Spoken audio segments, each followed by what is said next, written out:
নমস্কার বন্ধুরা, কিচেনে সবাইকে আমন্ত্রণ। আজকে করব আলুর দম খাসির চর্বি দিয়ে। প্রথমেই পেঁয়াজ এবং টমেটোটা পেস্ট করে নেব মিক্সিতে। প্রেশার কুকারে আলুটা সেদ্ধ করে রেখেছিলাম নুন হলুদ দিয়ে। আলুর খোলা ছাড়িয়ে, প্রত্যেকটা নতুন আলুর খোলা ছাড়িয়ে নুন হলুদ দিয়ে প্রেশার কুকারে সেদ্ধ করেছিলাম আলুটা। খাসির চর্বি এটা একটুখানি হালকা গরম জল করে একটু ধুয়ে নিয়েছিলাম। ধুয়ে নিয়ে একটু নুন হলুদ মাখিয়ে রেখেছিলাম। কড়াই তেল দিয়ে ওর মধ্যে দিয়ে দিলাম দুটো তেজপাতা, দুটো শুকনো লঙ্কা, দিয়ে দিলাম গোটা জিরে, দিয়ে এটাকে ভেজে দিয়ে দেবো একটু টমেটো পেঁয়াজ।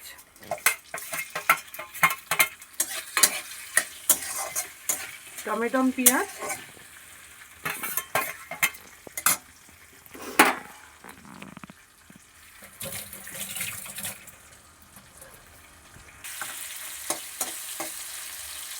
খাসি মাংসের চর্বি আমি দিয়ে দেব।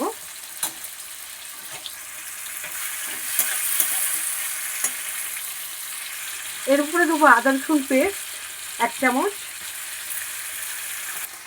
টমেটো পেঁয়াজ বাটাটা দিয়ে দেব,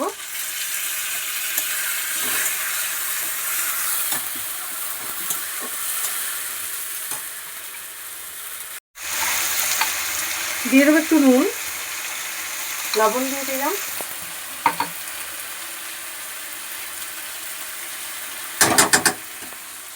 এক চামচের মতো হলুদ দিলাম,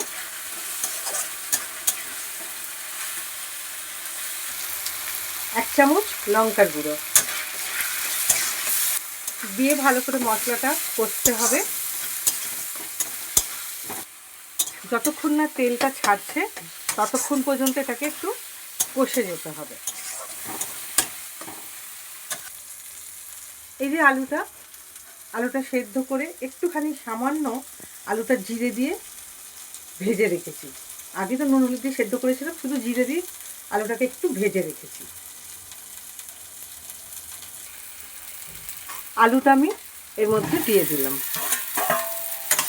আলুটা বললাম যে একটু নুন হলুদ দিয়ে ভেজে রেখেছিলাম, ওর মধ্যে দিয়ে দিলাম, দিয়ে এবার কষবো।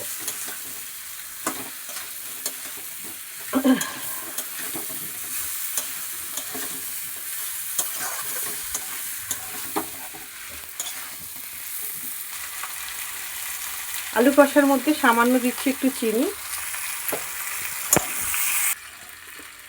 এবারে মশলা পেস্ট করেছিলাম তার মধ্যে একটু আলুর দমটা ফুটছে। আলুর দমটা ফুটে গেছে। ওপর দিয়ে দেখুন খাসির চর্বিগুলো একদম তেল সব ছেড়ে দিয়েছে। এবার আমি একটা আলু কেটে দেখব, কারণ আলুটা তো নুন হলুদ দিয়ে সেদ্ধ করে রেখেছিলাম, প্লাস আবার একটু ভাজা হয়েছে।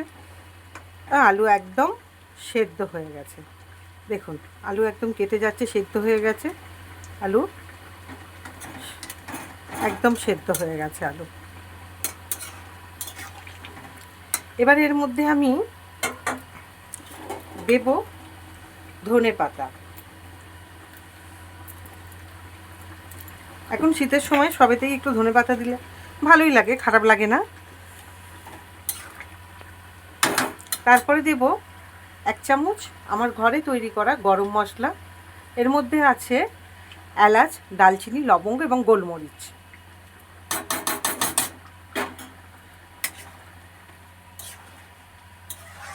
চাপা দিয়ে দেব। আপনারা ইচ্ছা করলে একটু ঘিও দিতে পারেন। আমার খাসির চর্বি দিয়ে আলুর দম রেডি। যদি ভালো লাগে থাকে একটা লাইক করে দেবেন। সবাই সুস্থ থাকবেন, ভালো থাকবেন।